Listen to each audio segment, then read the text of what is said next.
Assalamualaikum warahmatullahi wabarakatuh. Kami dari kelompok 1 akan membahas tentang pemecahan masalah. Pertama-tama kami beranggotakan 3 orang. Yang pertama saya sendiri, Faiz Akbar Firmansyah dengan NIM 2018 33171. Dan yang kedua Inayatus Sa'diyah dengan NIM 2018 33179.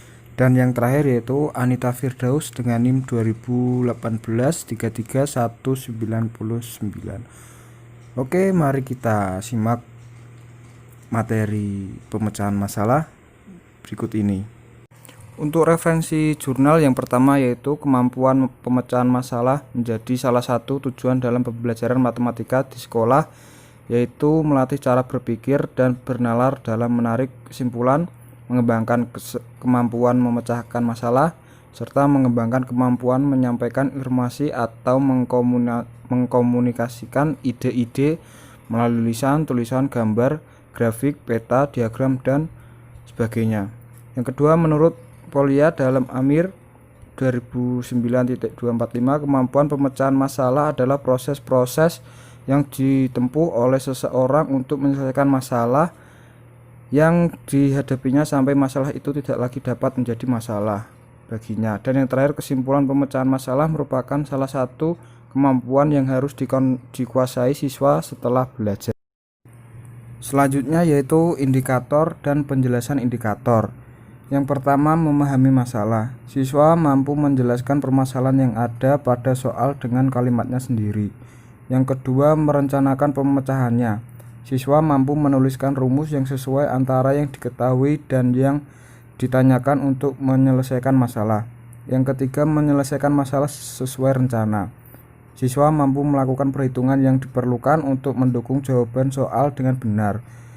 Yang keempat, memeriksa kembali prosedur dan hasil. Siswa mampu menuliskan simpulan hasil.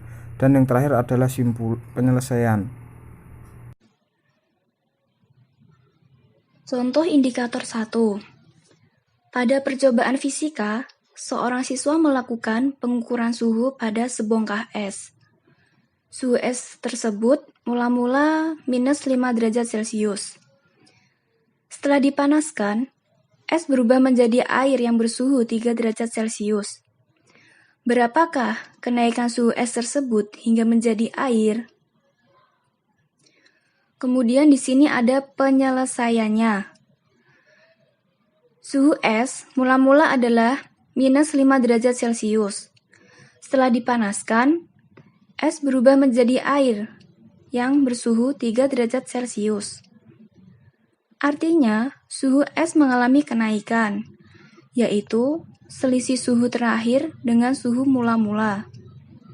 Misalkan kenaikan suhu es tersebut sama dengan T.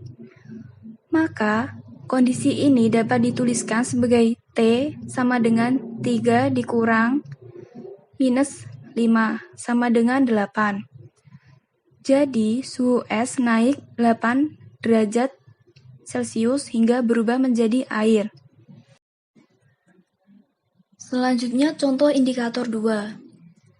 Hitunglah hasil dari negatif 12 ditambah 20 dikali 4 dikurang dalam kurung negatif 6 dibagi 3.